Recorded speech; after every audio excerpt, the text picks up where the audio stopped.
With every one of these operations we visit, there's a common theme: the goal of leaving the land better than they found it.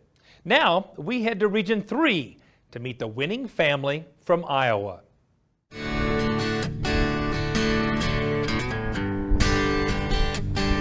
A sea of grass covers the hills on the Rao Ranch in southern Iowa.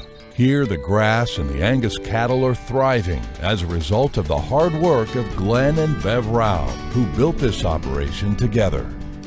We first started this ranch down here, bought it in 1997. Originally bought 427 acres, and since then we've expanded to about 1,000 acres.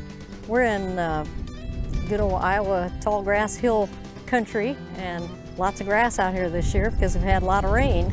We're in basically southern Iowa, right on the Madison-Union County line. It's rolling to gently sloping land, very marginal crop ground, good pasture ground, good hay ground. That's what we aim to do with it. It's mostly have hay and pasture use for it. For nearly 3 decades, Glenn and Bev worked their 4th-generation family farm and feedlot in Dallas County, about 50 miles to the north. But as their sons returned home to take over the original family farm, Glenn and Bev founded this new cow-calf operation on land that was in dire need of attention. There were a lot of cedar trees out here, a lot of junk trees, and we've cleared it and we've seeded, and the natural grasses or native grasses have come up through the seeding and stuff, and it's made a lot more pasture land for the cows out here. When we bought the land, most of it was overrun with thistles and locust trees, cedar trees, very little grass on it. What grass there was fescue and everything. Part of it had been farmed for a year, had soybean stubble, which didn't amount to too much, and it actually made it a little easier to put new seed in. But it was a challenge. It's a challenge every day.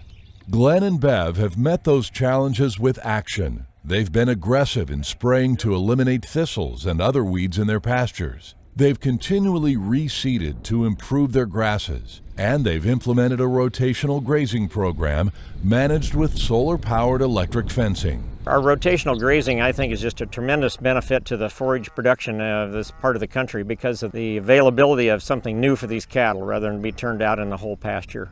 Key to the success of their grazing program is water. Working with the Natural Resources Conservation Service, Glenn has installed several miles of pipeline to bring clean, consistent rural water to the cattle. He's seen a benefit in the rural water systems that provide a high-quality water source that's cool, it's algae-free, and it's pressurized, where he can place watering tanks throughout the pasture system without any concern for the system to be gravity fed.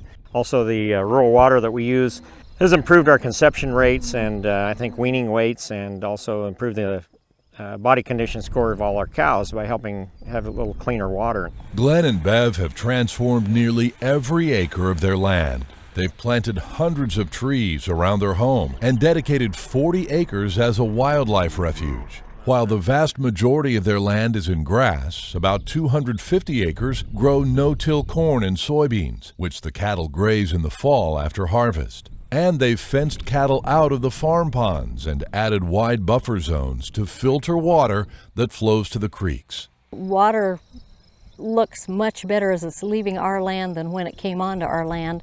And I think it's because of all the waterways that we've installed and keeping the cows out of the streams and out of the ponds and things like that, and I think it's improved it a lot. With an eye for every detail, Glenn and Bev are passionate participants in the beef cattle industry, committing their life and legacy to a land they love. This was our goal, and I guess we're living the dream now, and it's so great to have our sons and our daughter-in-laws and our grandchildren that all enjoy the livestock and the rural life and our lifestyles here.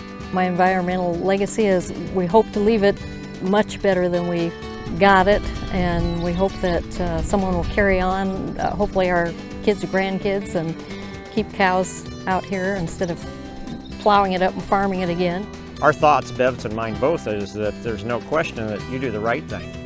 You know, if you've got a bad spot in a field or a bad fence or something like this, you fix it.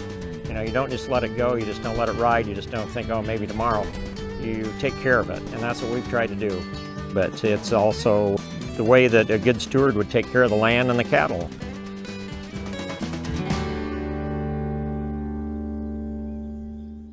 Now, if you'd like to learn more about the Environmental Stewardship Award, see photos and videos, or learn how to apply for the award, visit the website environmentalstewardship.org.